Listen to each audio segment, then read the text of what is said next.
हाँ भाई, अस्सलाम वालेकुम। आज का डेप्रिसिएशन का सेकंड क्वेश्चन हमारा नवंबर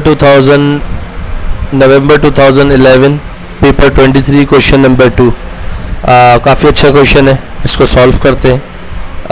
सारा runs a wholesale business and extract from her statement of financial position balance sheet at 31 December 2009 shows.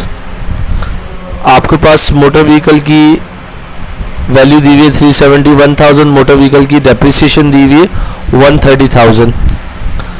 During the financial year and 31 December 2010 transaction took place. आपका जो फाइनेंशियल ईयर एंड हो रहा है वो कब हो रहा है? 31 दिसंबर 2010 को हो रहा है, यानी अकाउंटिंग का जो साल ख़त्म हो रहा है वो दिसंबर में हो रहा है। अब आपके पास फर्दर इंफॉर्मेशन के एक मोटर व्हीकल आप परचेज कर रहे हो, जो कि कब परचेज की है आपने, बहुत इंपॉर्टेंटली लिखा है कि कब परचेज की है। 1 जनवरी 2006 में परचेज की है, 2006 में परचेज की है। मगर आप अभी जो करंट जो आप बना रहे हो वो कब का बना रहे हो? 2010 का बना रहे हो। तो इसका मतलब 2010 में रहते हुए आप बात किसकी कर रहे हो? 2006 की। तो इसका मतलब ये एसेट आपने 2006 में कहीं ना कहीं ख़रीदा होगा, सही है। और इसी एसेट को आप क्या कर रहे हो, जब आपने उसको सोल्ड यानी 2010 में ख़रीदा था, 6 में ख़रीदा था, 2010 में फैसला किया इसको बेच रहे हैं। तो जब आपने बेचा तो उससे आपको कितने पैसे रिसीव हो गए? यानी ये कॉस्ट हो गई, इस वैल्यू पे आपने ख़रीदा था, और ये आपकी क्या हो गई? रिसीट हो गई, यानी इस यहाँ पर आपके पास पैसे आपको मिल गए होंगे। फिर उसके बाद आप देखते हो मोटर व्हीकल परचेज कर रहे हो, एक नई परचेज कर रहे हो, जो कब परचेज कर रहे हो आप? 1 अप्रैल 2010 को परचेज कर रहे हो, यानी ड्यूरिंग द ईयर कर रहे हो। तो अगर मैं इसको ऐसा कहूँ तो this is called addition of the business, यानी ये हमारे गैराज में एक नई एडिशन हुई है।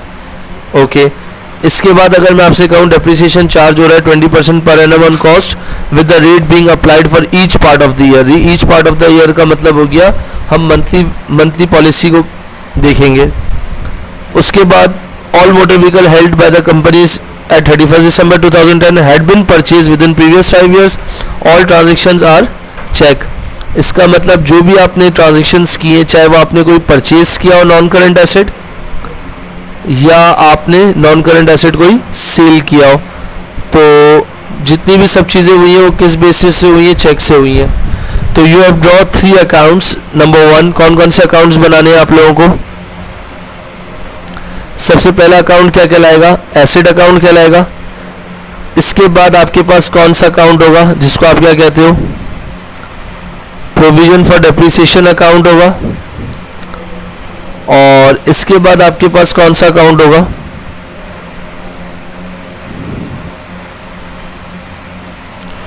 इसके बाद कौन सा आपका अकाउंट होगा? यानी मोटर व्हीकल डिस्पोजल अकाउंट। तो ये आपकी डेबिट साइड है, ये आपकी क्रेडिट साइड है।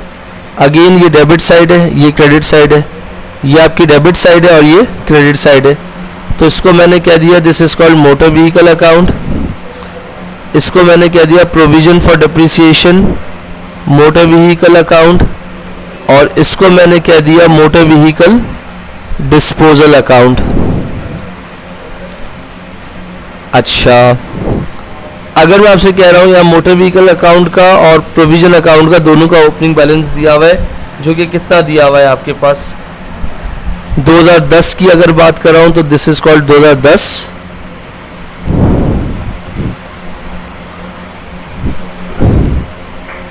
फर्स्ट जन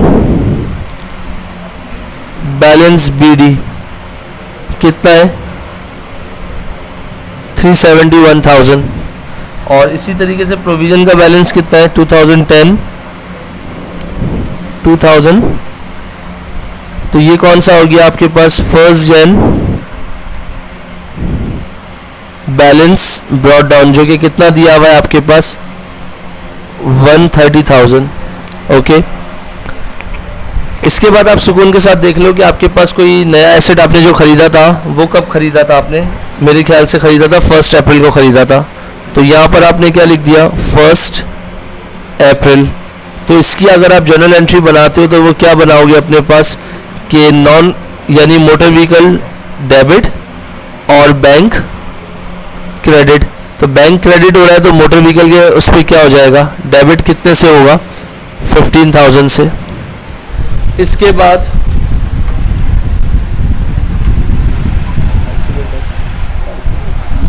आपके बात इसके बाद यहाँ पर देख लो, हम 2010 की बात कर रहे हैं। 2010 में हमने एक एसेट परचेज किया था, मगर 2006 में हमने परचेज किया था, मगर हम 2010 में हैं। तो यहाँ पर आप इसकी जब वर्किंग करोगे तो किस तरीके से कर लोगे कि यार ये जो 9,200 का जो एसेट था ना मेरा, वो क्या था, 9,200 का जो मेरा एसेट था, उसकी अगर मैं एंट्री बनाता हूँ तो इसका मतलब वो डिस्पोज कर रहा हूँ, राइट ऑफ कर रहा हूँ उसकी कॉस्ट को। तो मोटर व्हीकल क्या हो गया मेरे पास से क्रेडिट और डिस्पोजल डेबिट। तो इसका मतलब डिस्पोजल डेबिट हो रहा है, तो मोटर व्हीकल के अकाउंट में मैं इसको क्या कर दूंगा, क्रेडिट कर दूंगा। कब मैंने डिस्पोज किया इसको, 30 जून, यानी 30 जून को मैंने फैसला कर लिया कि यार इसको मैं अपनी ज़िंदगी से क्या कर दूंगा, फारिग कर दूंगा, यानी निकाल दूंगा, डिस्पोज कर दूंगा, डिस्कार्ड कर दूंगा, जो कितने का था, 9,200 का। तो सर यहाँ पर अगर मैं अकाउंट को क्लोज करता हूँ, तो अकाउंट को जब क्लोज करता हूँ तो ये देख लीजिएगा कौन सी साइड हैवी है, डेबिट साइड हैवी है, 371, 381, और इसका मेरे ख्याल से सम अप बनता है 386। अगर मैं 386,000 को माइनस कर देता हूँ 9,200 से, तो जो मेरी बैलेंसिंग फिगर आती है वो क्या होगी, आपके पास कब की डेट होगी, 31 दिसंबर। Balance carried down 376,800। तो दोनों साइड्स मेरी क्या हो गई, इक्वल हो गई। तो मेरा CD यहाँ पर हुआ है, तो 1 जन को मेरा क्या बन जाएगा, ये ओपनिंग बन जाएगा कितना, 376,800। तो अगर मैं अपनी बात को कंक्लूड करता हूँ, सम अप करता हूँ, तो इसका मतलब जो एसेट अकाउंट बनाना था वो मैंने बना लिया। एसेट अकाउंट का जो मेरा बैलेंस आया है वो कितना आया, 376,800। अगर मैं इसी डिस्पोजल की बात को करता हूँ, फॉर एग्जांपल, जो कि मोस्ट इंपॉर्टेंट बात है जिसको मैं पिंक कलर से हाईलाइट कर रहा हूँ, डिस्पोजल का मतलब ये 9,200 का मतलब ये मैंने एसेट खरीदा था। कब खरीदा था, 2006 में खरीदा था, मगर 2010 में मैं इसको क्या करने निकला हूँ, बेचने निकला हूँ। तो इसका मतलब मैंने इसको पिंक कलर से इसको निशान को ड्रॉ कर लिया। तो मैंने यहाँ क्या कर दिया, 30 जून मोटर व्हीकल 9,200। तो इसका मतलब आपको इसका सिंबल भी बता दिया, दोनों कलर से वो हाईलाइट करके भी दिखा दिया कि भाई ये डिस्पोजल का मतलब हो गया ये 9,200 का एसेट जो 2006 में खरीदा था, मगर आज इसको 2010 में इसको फैसला कर लिया कि इसको क्या कर दूंगा, डिस्कार्ड कर दूंगा, डिस्पोज कर दूंगा, जिसकी वजह से मैंने कर दिया। इसी के साथ 30 जून को मेरे पास कुछ पैसे आए हैं। वो कितने पैसे आए मेरे पास, जो कि आप देख लीजिएगा। मैंने कहा 30 जून 2010 बैंक की फॉर्म में मेरे पास पैसे आए। तो मैंने कितने पैसे आए, 500 रुपीज़, यानी 2006 में ख़रीदा था, 6, 7, 8, 9 4 साल कुछ 6 महीने मैंने एसेट चलाया और 30 जून को मैंने ये एसेट क्या कर दिया था, बेच दिया था। अब जब मैं इसको सॉल्व करने जा रहा हूँ तो पहले तो मैं इस अकाउंट को एक एक करके बनाता जाऊँगा। मैंने कहा यहाँ पर इस अकाउंट को क्लोज, ये क्या हो गया, डिस्पोजल अकाउंट था, ये भी मेंशन कर लिया। इसके बाद अगर मैं डिस्पोजल की डेप्रिसिएशन निकालना हूँ तो डिस्पोजल की डेप्रिसिएशन कैसे निकालूंगा वो भी देख लो ज़रा, बहुत इंपॉर्टेंट है ये। कैसे निकल सकती है डिस्पोजल की डेप्रिसिएशन?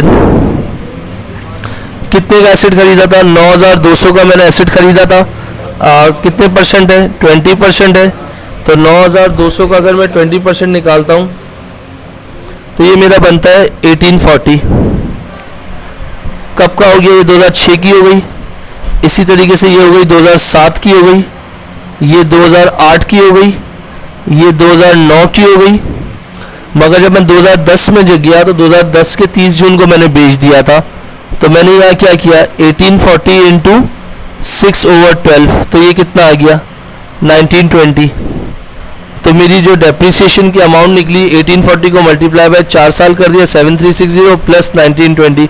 तो इसका मतलब जो मेरी टोटल डेप्रिसिएशन निकली है 28280। किस हिसाब से निकली है, 4 years प्लस 6 month, यानी 4 ईयर 6 मंथ की जो डेप्रीसिएशन निकली है वो डिस्पोजल की डेप्रीसिएशन कहलाएगी, जिसको मैं किस तरीके से सॉल्व कर सकता हूँ यहाँ देख सकते हो।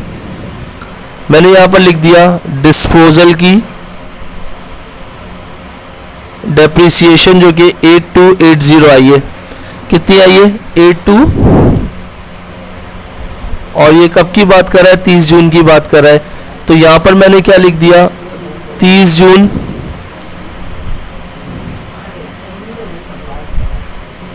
Accumulated depreciation 8280। तो सर अगर देखा जाए तो मेरा डिस्पोजल का अकाउंट भी क्या हो गया? फाइनल बन गया। अब इसको बैलेंसिंग करना है कि कौन सी साइड हैवी लग रही है। 8280 प्लस 500 तो ये बनता है 8780। तो यहाँ पर अगर मैं बात कर रहा हूँ 9200 में से 8780 में माइनस कर देता हूँ, तो इसका मतलब मेरा गेन कितना आ रहा है, सॉरी लॉस कितना आ रहा है? 420 का क्या हो रहा है? मेरा लॉस हो रहा है। तो इसका मतलब डिस्पोजल अकाउंट भी मैंने बना लिया। और डिस्पोजल की जो डेप्रीसिएशन जो निकली थी वो कैसे निकली थी उसको ग्रे कलर से हाईलाइट कर रहा हूँ ताकि ग्रे से ग्रे मैच हो जाए और आपको पता लग जाए कि इसका सेकंड इम्पैक्ट यानी सेकंड ट्रांजैक्शन का इम्पैक्ट कहाँ लिखा हुआ है। सर अब आपके पास जो कि बहुत इंपॉर्टेंट चीज़ है वो क्या निकालने की है? फाइनल ईयर की डेप्रीसिएशन निकालनी है। फाइनल ईयर की डेप्रीसिएशन कैसे निकाल लोगे, जो कि बहुत इंपॉर्टेंट भी है, यहाँ देख लीजिएगा, जिसको आप क्या कहते हो? फाइनल ईयर की डेप्रीसिएशन का मतलब हो गया 31 दिसंबर की हम क्या निकाल रहे हैं? डेप्रीसिएशन निकाल रहे हैं। तो इसका मतलब ये क्या हो गया? इसको कहते हैं इनकम स्टेटमेंट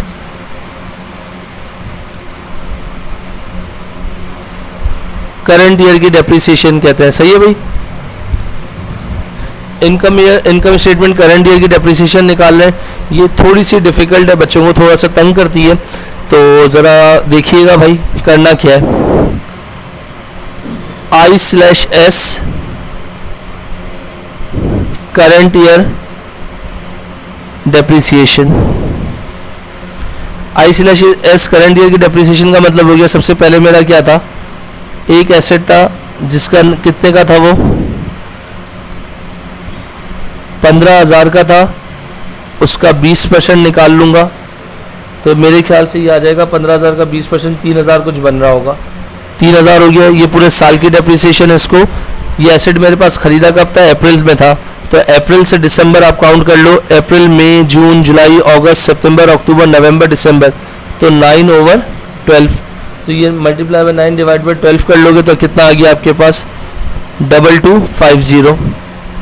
इसी तरीके से एक और कहानी है। 9,200 का जो एसेट 2006 में लिया था उसका 20% निकाल लो।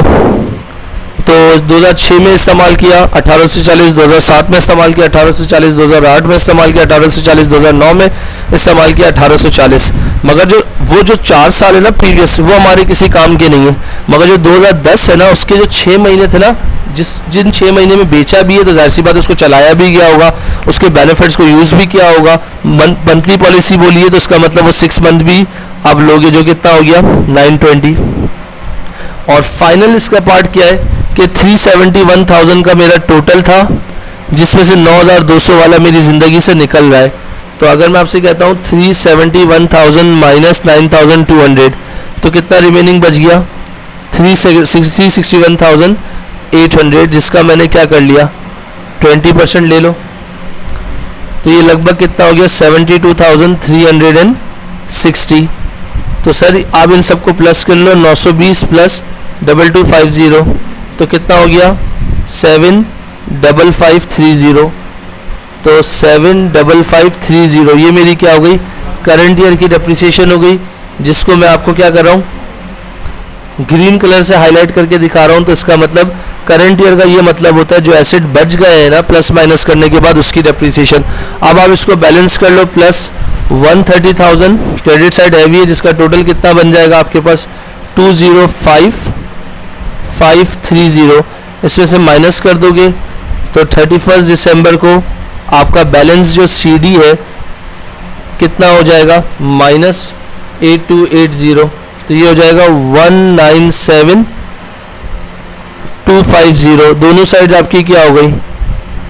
इक्वल हो गई। तो यहाँ पर आपके पास CD हुआ है, तो नेक्स्ट डे को क्या हो जाएगा ये 1 जन को बैलेंस BD हो जाएगा कितना 197250। तो sir this is the part A का 1, दिस इज पार्ट ए का 2 और पार्ट ए का 3। तो इसका मतलब ए रिक्वायरमेंट जो 4 मार्क्स की थी कंप्लीट हो गई। अब उन्होंने बोला एक्सट्रैक्ट बना लो। क्या बना लो? SOFP एक्सट्रैक्ट बना लो। तो SOFP का एक्सट्रैक्ट कैसे बनेगा? SOFP